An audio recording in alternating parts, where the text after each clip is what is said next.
नमस्कार, काशी विश्वनाथ और मां गंगा की नगरी से आप देख रहे हैं शंखनाद। आपके साथ मैं हूं चित्रा त्रिपाठी।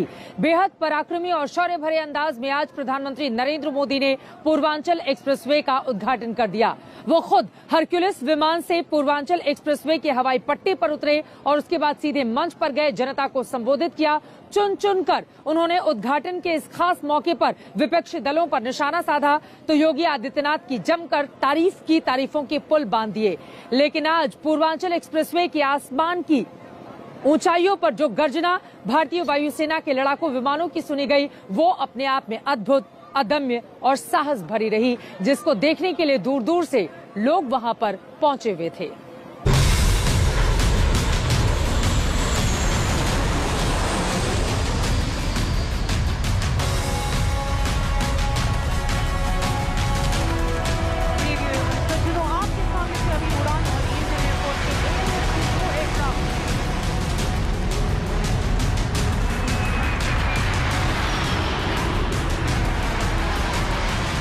पूर्वांचल एक्सप्रेसवे के आसमान पर गरज रहे हैं लोहे के बाज और करतब कर रहे हैं जांबाज।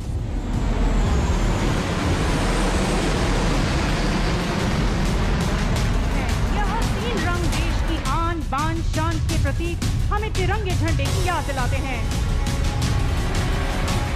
पूर्वांचल एक्सप्रेसवे के आकाश में सुखोई 30 विमानों ने बिखेर दी है तिरंगे की रंगत, एहसास कराया है भारत की शक्ति का। जांबाज पायलट विंग कमांडर शहर और फ्लाइट लेफ्टिनेंट जयवीर सिंह। जमीनी आक्रमण के दौरान प्रयोग किया जाता है। पूर्वांचल एक्सप्रेसवे के अंबर पर लड़ाकू विमान जगुआर गरज रहा है।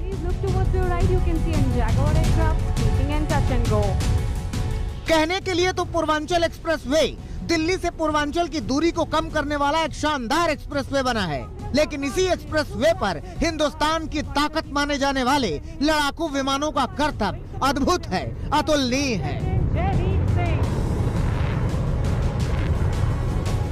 प्रधानमंत्री नरेंद्र मोदी ने पूर्वांचल एक्सप्रेसवे का उद्घाटन करके इसे जनता के लिए खोल दिया है और इसके खुलने के तुरंत बाद शुरू हुआ यहां शक्ति प्रदर्शन।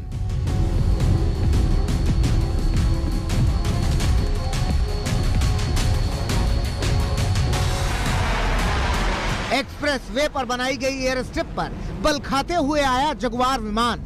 जगुआर ने टच एंड गो करतब को अंजाम दिया।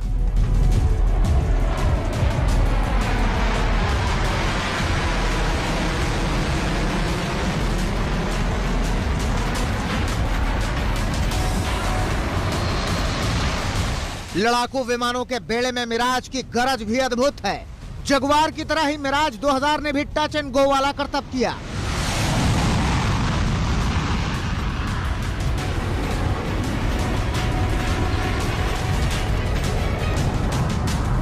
सुखोई विमानों के तो कहने ही क्या, ऐसे करतब कि देखने वाले दंग रह गए।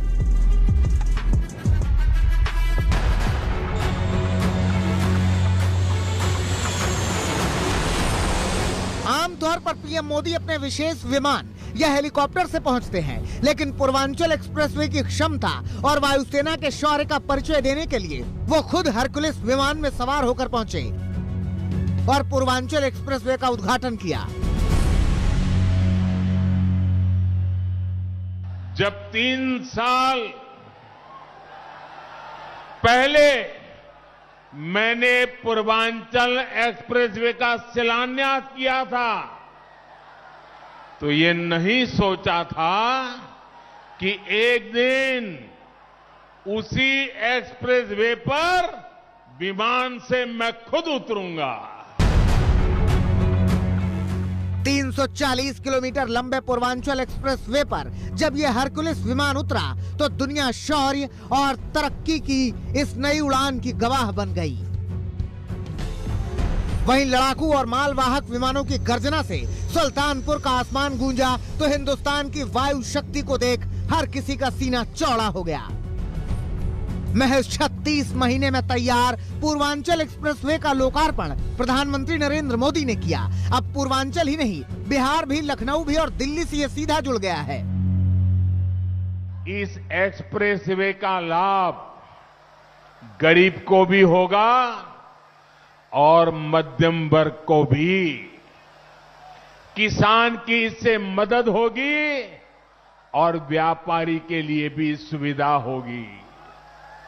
इसका लाभ श्रमिक को भी होगा और उद्यमी को भी हो, यानी दलित, वंचित, पिछड़े, किसान, युवा, मध्यम वर्ग, हर व्यक्ति को इसका फायदा होगा। अब देखना यह होगा कि पूर्वांचल का ये एक्सप्रेस वे क्या बीजेपी के लिए एक बार फिर सत्ता तक पहुंचने का रास्ता बनेगा। सुल्तानपुर में नेहा बाथम, अभिषेक मिश्रा और कुमार अभिषेक के साथ आज तक ब्यूरो। पूर्वांचल एक्सप्रेसवे ने गाजीपुर से दिल्ली की दूरी को भले ही कम कर दिया हो, लेकिन इसी एक्सप्रेसवे को लेकर राजनीति भी अब जोरों पर हो रही है। आपको बता दें, उत्तर प्रदेश के 9 जिलों को ये पूरा का पूरा एक्सप्रेसवे लखनऊ से जोड़ता है और उसके बाद दिल्ली की राह तो आसान है, लेकिन राजनीति की राह ये एक्सप्रेसवे किस पार्टी के लिए आसान करेगा, ये अपने आप में बड़ा सवाल है। बीजेपी इस एक्सप्रेसवे को लेकर खूब इतरा रही है तो समाजवादी पार्टी के मुखिया अखिलेश यादव कह रहे हैं कि दरअसल फीता कहीं और से आया, कैंची कहीं और से, और समाजवादी पार्टी के कामों का श्रेय लेने के लिए बीजेपी आगे आ गई। जबकि कांग्रेस पार्टी का आरोप है कि आनन फानन में सुरक्षा मानकों को तोड़कर इसका उद्घाटन किया है, जो जल्दबाजी में ठीक नहीं था। इस तरह से विरोधी दलों के निशाने पर है बीजेपी, लेकिन बीजेपी इस पूर्वांचल एक्सप्रेसवे के जरिए पूर्वांचल में एक बार फिर से सत्ता की राह देख रही है ताकि लखनऊ की गद्दी पर वो विराजमान हो पाए।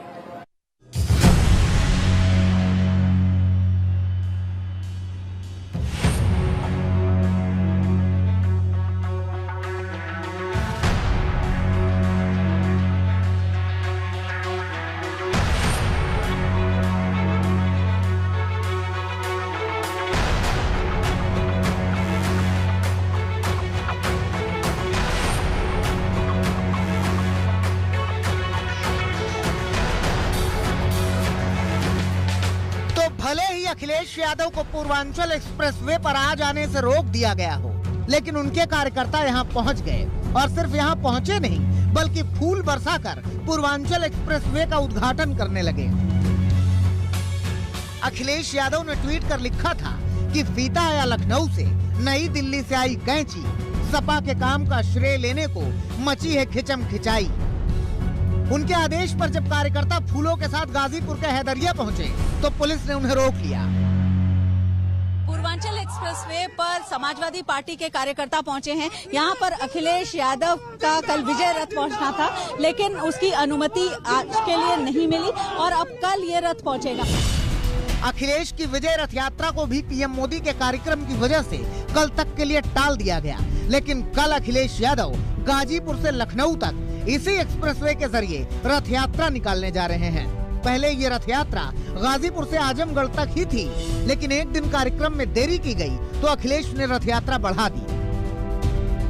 ये समाजवादी पूर्वांचल एक्सप्रेसवे समाजवादी पार्टी के राष्ट्रीय अध्यक्ष आदरणीय अखिलेश यादव जी के द्वारा शुरू कराया गया एक्सप्रेसवे है। ये जनता के पैसे से बना है और आज खुशी का मौका है कि आज एक्सप्रेसवे का उद्घाटन हो रहा है और आज उद्घाटन करने के उद्देश्य से हमारे राष्ट्रीय अध्यक्ष जी भी यहाँ पर आ रहे थे उसी तारीख पर, लेकिन इन लोगों ने जानबूझ करके तानाशाही रुख अपनाते हुए हम लोगों के राष्ट्रीय अध्यक्ष जी को रोका है। कल उनके गाजीपुर पहुंचने से पहले ही एक्सप्रेसवे का श्रेय देने वाले बैनर लग गए। वहीं समाजवादी सवाल उठाते दिखे कि लोकार्पण के दिन बॉर्डर से रास्ता बंद क्यों किया गया। ये पहली बार देखा जा रहा है कि जो चीज जनता के लिए दी जा रही है उसको जनता को ही चढ़ने के लिए रोका जा रहा है। चल पलक झपक बेधड़क धड़क। इससे पहले समाजवादी पार्टी ने पूर्वांचल एक्सप्रेसवे का श्रेय लेते हुए एक वीडियो जारी किया था।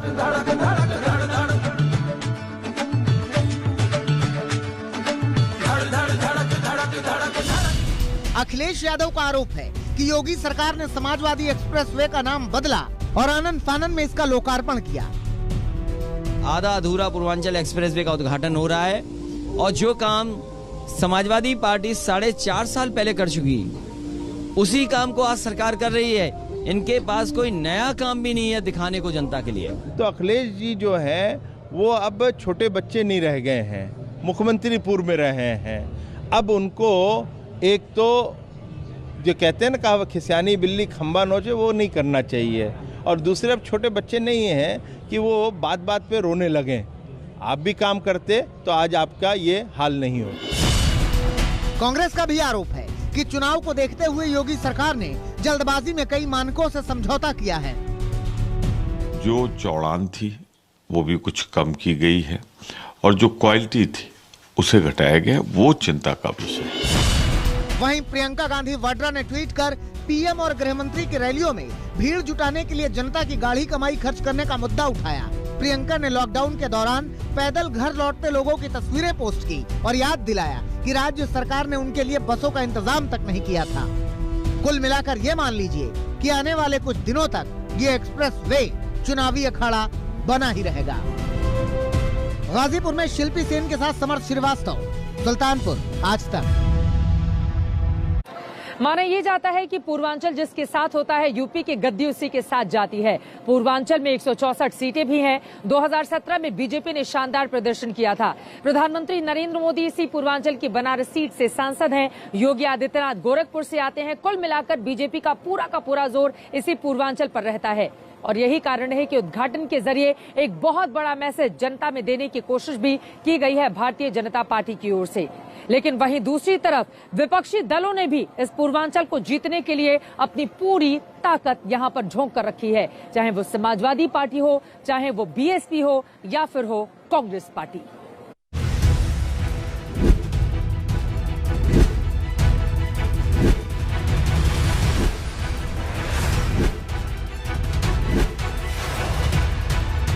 बहुत दिन से अगोरत रही आप सभी का बहुत बहुत बधाई। भोजपुरी बोली में पीएम मोदी का ये बधाई संदेश पूर्वांचल के उस जनता को साधने की कोशिश है जो यूपी के चुनावी समर के केंद्र में है।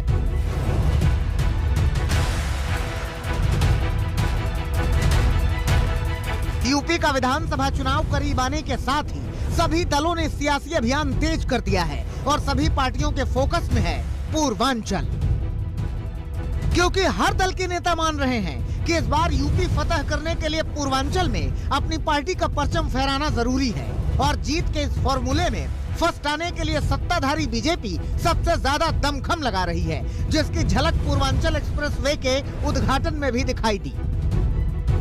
पीएम मोदी ने एक्सप्रेस वे को पूर्वांचल के विकास के लिए सबसे बड़ी सौगात बताया और योगी सरकार की इस उपलब्धि को विरोधियों पर हमले का हथियार बनाया। उन्होंने यूपी के संपूर्ण विकास, यूपी का सर्वांगीण विकास, इस पर ध्यान ही नहीं दिया।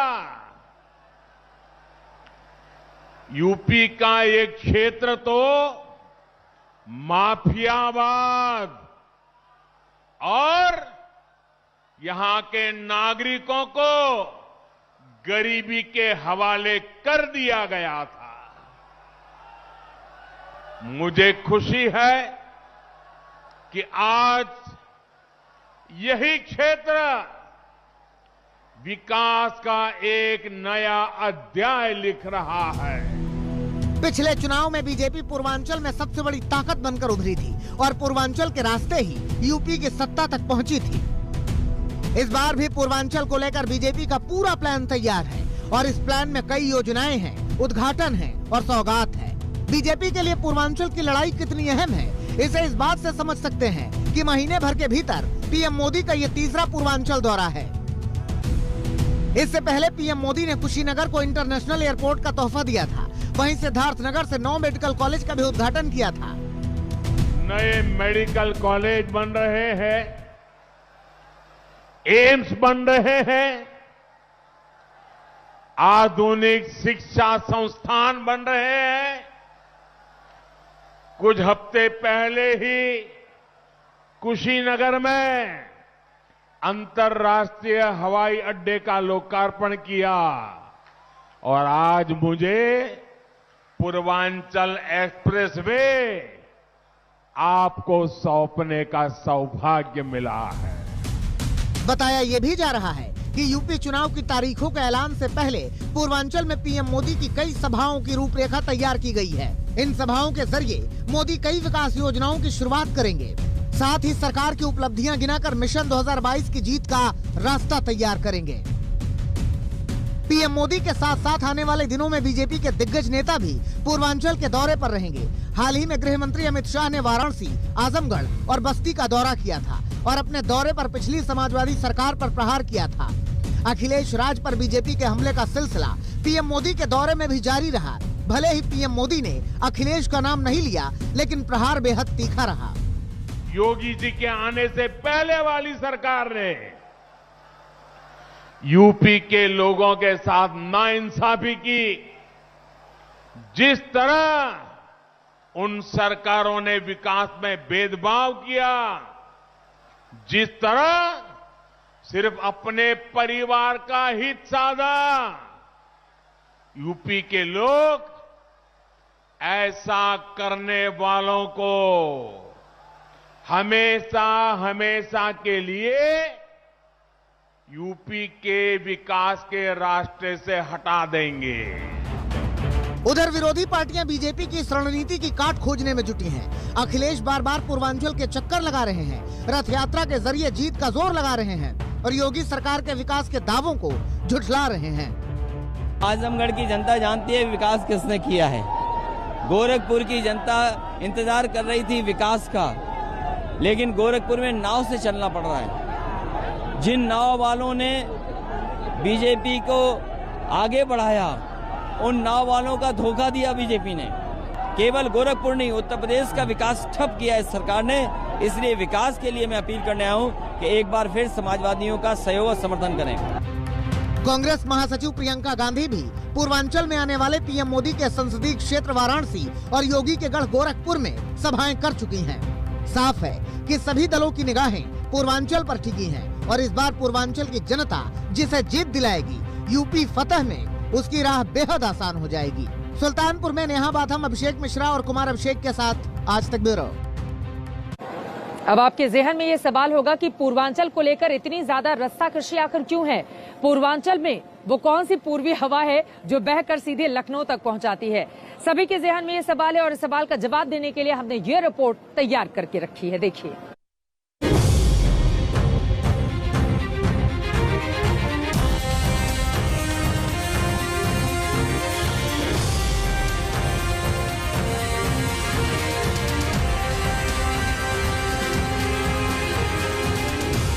पूर्वांचल की सियासी लड़ाई में विकास के मुद्दे हैं, कानून व्यवस्था वाला सवाल है, परिवारवाद वाला हमला है और दावों का हिसाब है।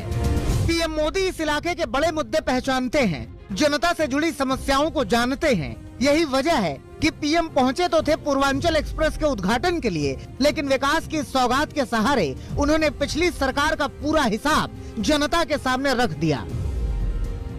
कौन भूल सकता है कि पहले यूपी में कितनी बिजली कटौती होती थी? याद है ना? कितनी बिजली कटौती होती थी? कौन भूल सकता है कि यूपी में कानून व्यवस्था की क्या हालत थी? कौन भूल सकता है कि यूपी में मेडिकल सुविधाओं की क्या स्थिति थी?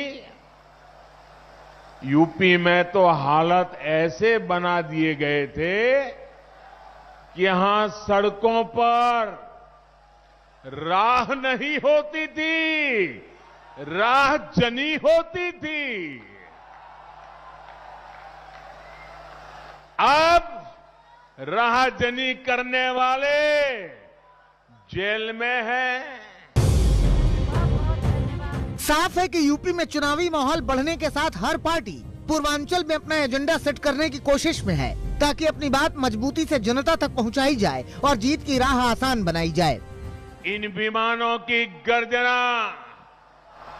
उन लोगों के लिए भी होगी जिन्होंने देश में डिफेंस इंफ्रास्ट्रक्चर को दशकों तक नजरअंदाज किया।